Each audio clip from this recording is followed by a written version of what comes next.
Hello दोस्तों, कैसे हैं आप सब। उम्मीद करता हूँ आप सब अच्छे से होंगे। दोस्तों, आज मैं एक बहुत ही प्यारी नॉवेल बुक से कुछ स्टोरी आपसे शेयर करूँगा। इस नॉवेल का नाम है मोहब्बत तो मोहब्बत है। ठीक है, उम्मीद करता हूँ कि आप लोगों को बहुत पसंद आएगी। ये आपको टोटल पार्ट बाय पार्ट मिलेगा, तो आगे का पार्ट देखने के लिए प्लीज़ मेरे चैनल को सब्सक्राइब ज़रूर कीजिएगा। तो शुरू करता हूँ मैं आज की कहानी की।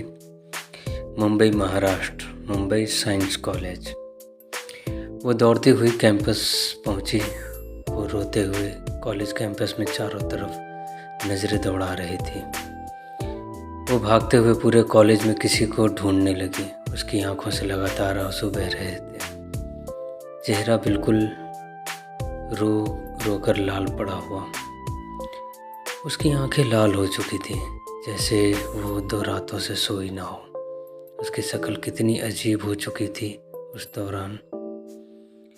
वो हर क्लास रूम को देखते हुए जा रही थी और होठों पे में किसी का नाम बुदबुदा रही थी। कॉलेज कैंपस में खड़े स्टूडेंट्स उसे देख रहे थे और कुछ आपस में बड़बड़ा रहे थे। वो भागते हुए कॉलेज की छत की तरफ बढ़ी। तभी एक लड़की, जो कि उसका नाम चीखते हुए उसके पास ही आ रही थी। उसने सीढ़ियों पर चढ़ रही उस लड़की का हाथ झट से पकड़कर अपनी तरफ घुमाया। कहा, जा रही है वो यहाँ नहीं है। कहाँ जा रही है वो यहाँ नहीं है। इति, वो रूम नंबर 205 में है और अब कोई फ़ायदा नहीं है उसके पास जाकर भी। जो तूने सुना और देखा सब सच है। पर वो ऐसा कैसे कर सकता है यार। वो प्यार करता है मुझसे। वो तो कहता था वो कभी नहीं बदलेगा। मैंने उसके लिए क्या कुछ नहीं किया। वो फिर मेरे साथ कहते हुए इति की आंखों में आंसू झरझर गिरने लगी। देख इति, संभाल खुद को। उससे मैंने कही ये बातें, पर क्या मान्या क्या। पर हिति ने मान्या को झकझोरते हुए कहा। उसने कहा कि वो तुझे सिर्फ अपनी दोस्त मानता है। मान्या ने हिति की आंखों में देखते हुए कहा। हिति स्तब्ध सी मान्या को ताकती रह गई। उसका गला रूंध चुका था। उसे समझ नहीं आया अब आगे वो क्या कहे। उसकी आंखों से आंसू थमने का नाम नहीं ले रहे थे। इति ने मान्या के चेहरे को एकटक बिना किसी भाव से देखते हुए, पर हम दोनों दोस्त कैसे हो सकते हैं। इति, संभाल यार खुद को। तुझसे प्यार नहीं करता। उसने यही कहा कि तूने उस पर अपना प्यार थोपा। तुझे उस रात उसे ज़बरदस्ती करवाई। इति यह सुनकर शांत सी रह गई। उसे कुछ समझ नहीं आ रहा था कि एक पल में उसके साथ क्या हो गया।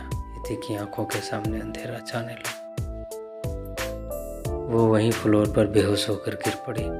इति कहते हुए मान्या परेशान सिद्ध वही हिति के पास फ्लोर पर बैठ गई। मान्या हिति के गाल थपथपाते हुए उसे होश में लाने की कोशिश कर रही थी। मान्या ने परेशानी से पास खड़े स्टूडेंट से कहा, प्लीज़ हेल्प करवाओ, कोई डॉक्टर को बुलवाओ। आसपास खड़े लड़कों में से एक लड़का बाहर आया और हिति को गोद में उठाकर कॉलेज से बाहर की तरफ ले गया। उसने अपनी कार में हिति को बिठाया। मान्या भी हिति के साथ कार की पिछली सीट पर बैठ गई। तुम हिति के पास बैठो मान्या और इसे होश में लाने की कोशिश करो। उस लड़के ने मान्या की तरफ अपनी सीट से पानी की बोतल बढ़ा दी। मान्या ने बोतल ली और हिति के चेहरे पर पानी छिड़कने लगी, पर हिति बेहोश थी। उसने अपनी आंखें नहीं खोली। उसे अचानक क्या हुआ यह मान्या या किसी को समझ नहीं आ रहा था। अविनाश हिती आंखें नहीं खोल रही। प्लीज कार तेज चलाओ, मुझे डर लग रहा है। इसे अचानक क्या हो गया? मानिया रोते हुए अविनाश से कहा, जो तेजी से कार चला रहा था, साथ ही बारी बारी पीछे हिती को भी कार के शीशे में देख रहा था। उसके चेहरे पर परेशानी की लकीर साफ दिखाई दे रही थी। हाँ, मैं तेजी चला रहा हूँ, तुम हिती को होश में लाने की कोशिश करती रहो और इस तरह रोना बंद करो, अविनाश ने मान्या को लगभग डांटते हुए कहा। मान्या अविनाश की डांट सुनकर कुछ शांत हो गई। उसने हिती के चेहरे पर पानी छिड़कना जारी रखा, पर बारी बारी उसे हिती की हालत देखकर रोना भी आ रहा था। हिती के चेहरे पर शून्य भाव थे। वो बेहोश सी मान्या की गोद में सो रही थी। अविनाश ने शीशे में एक बार फिर हिती का चेहरा देखा। उसने कार की स्पीड और बढ़ा दी। अब कार मुंबई की सड़कों पर दुगनी रफ्तार से दौड़ रही थी। कुछ देर बाद सिटी हॉस्पिटल। अविनाश हिती की गोद में उठाकर दौड़ते हुए हॉस्पिटल के अंदर आया। नर्स, डॉक्टर कहाँ है? मेरी दोस्त को पता नहीं अचानक क्या हो गया। वो अचानक ही बेहोश हो गई और अभी से होश भी नहीं आ रहा है। मान्या को सिसकते हुए वहाँ से गुजर रही नर्स से कहा, वो पेशेंट का चेकअप कर रही है, आप वार्ड नंबर 4 में चले जाइए। डॉक्टर वहीं। नर्स ने हिती की तरफ देखकर कहा। अविनाश नर्स की बात सुनकर हिती को लेकर तुरंत ही वार्ड नंबर 4 की तरफ बढ़ गया। डॉक्टर, डॉक्टर, अविनाश ने डॉक्टर को आवाज़ लगाते हुए कहा। तभी डॉक्टर अविनाश की आवाज़ सुनकर उसकी तरफ आती है। डॉक्टर, हिती को न जाने अचानक क्या हो गया है, प्लीज़ कुछ कीजिए, इसे होश में लाइए, यह आंखें ही नहीं खोल रही। अविनाश ने दर्द भरे स्वर में कहा, आप इन्हें यहाँ बेड पर लेटा दीजिए और आप बाहर जाइए, मैं इनका चेकअप करती हूँ, डॉक्टर ने हिती को देखते हुए कहा। तभी मान्या भी वहाँ पहुँच गई। अविनाश ने हिती को बेड पर लेटा दिया। फिर मान्या और अविनाश दोनों बाहर आकर खड़े हो गए। मान्यता शांत सी एक कोने में खड़ी थी। अविनाश लगातार परेशानी से यहाँ वहाँ चहलकदमी कर रहा था। उसके चेहरे पर परेशानी के भाव साफ दिखाई दे रहे हैं। उसके चेहरे का रंग फीका पड़ चुका था। उसके चेहरे के भाव कुछ इस तरह थे कि वह अब कभी भी रो देगा। मान्या ने अविनाश की हालत देखी तो उसकी तरफ बढ़ गई। उसने अविनाश के कंधे पर हाथ रखते हुए उसे अपनी तरफ घुमाया। अविनाश अचानक ही मान्या के गले से लग गया। यह देखकर मान्या सतर्क सी खड़ी रह गई। उसे कुछ नहीं समझ नहीं आया कि अचानक अविनाश को क्या हुआ। यार हिती, उसे क्या हुआ? वो ठीक तो हो जाएगी, उसे क्या ज़रूरत है अपनी तबीयत ख़राब करने की, वो भी किसी ऐसे शख्स के लिए जो उसकी कदर ही नहीं करता, जो उसे छोड़कर किसी और के पास जा रहा है। यार मान्या, मैं नहीं देख पा रहा हूँ उसे ऐसे, मैं नहीं देख पा रहा हूँ उसे ऐसी हालत में, कहते हुए अविनाश का गला रूंध गया। उसने कसकर मान्या को गले से लगा लिया और उसके कंधे पर सिर रखकर रोने लगा।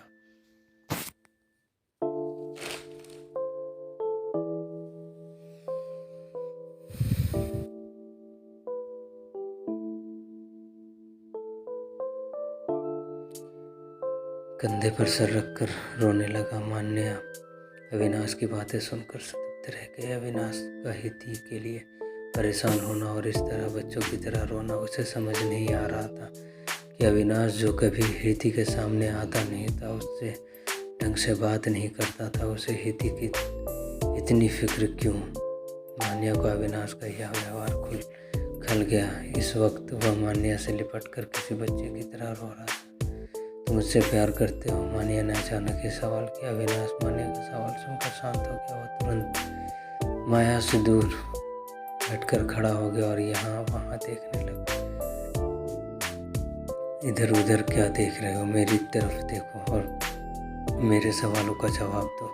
क्या तुम हिती से प्यार करते हो? अविनाश ने नजरें फेरे रखी। उसने कुछ नहीं कहा। मान्या ने अपनी भौहें तान ली। वो अविनाश के सामने आकर खड़ी हो गई और हाथ बांधकर अविनाश के चेहरे को घूरने लगी। अविनाश मान्या को अपनी तरफ यूं देखता पाकर वहाँ से हटकर जाने लगा तो मान्या ने तुरंत उसका हाथ पकड़कर उसे रोकते हुए कहा, कहाँ जा रहे हो? पूछ रही हूँ, उसका जवाब दो। हिती से प्यार करते हो? ना, नहीं करता मैं उससे प्यार।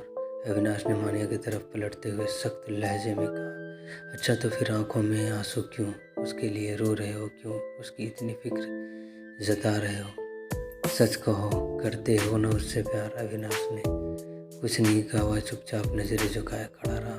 बताओ, कहो कुछ, जो मैं पूछ रही हूँ उसका जवाब चाहिए मुझे, मान्या ने बेहद सख्त लहजे से कहा। हाँ, करता हूँ मैं उससे प्यार, पर क्या फ़ायदा है मेरे प्यार का? वह तो किसी और से प्यार करती है ना। वो उस आकाश से प्यार करती है और आकाश मेरा दोस्त है। आकाश जो हिती के साथ कर रहा है, उसके बाद तो हिती मुझसे भी नफरत ही करेगी। अविनाश ने बेहद बेरुखी से जवाब दिया। उसके चेहरे पर एक दर्द उभर आया जिसे वो अपने गुस्से और ईगो के पीछे छिपाने की कोशिश कर रहा था, पर मान्या ने उसके इस दर्द को देख लिया। अविनाश से कुछ कहने वाली थी कि तभी डॉक्टर बाहर आई। पेशेंट को दवाई दे दी है, उन्हें थोड़ी देर में होश आ जाएगा, डॉक्टर ने अविनाश और मान्या के तरफ देखते हुए कहा। पर उसे हुआ क्या था? वह अचानक बेहोश कैसे हो गए? मान्या ने चिंता भरे लहजे से कहा। खुशी के कारण शी इज़ प्रेग्नेंट, डॉक्टर ने प्यारी मुस्कान के साथ कहा। व्हाट? मान्या और अविनाश ने हैरानी से कहा। उन दोनों की आंखें हैरानगी से फटी रह गई थी। दोस्तों, ये कहानी मैंने बहुत स्पीड में सुनाई, शायद कहानी सुनाने की उतनी ज़्यादा अच्छी एक्सपीरियंस ना हो। अगर कुछ स्लो करना है या कुछ और अच्छे से करना है तो प्लीज़ कमेंट में हमें लिख कर बताएं। और इसकी अगली पार्ट दूसरे वीडियो में मिलेगी, इसके आगे की कहानी। अगर आप लोगों को कहानी पसंद आए तो प्लीज़ लाइक करें और सब्सक्राइब ज़रूर करें।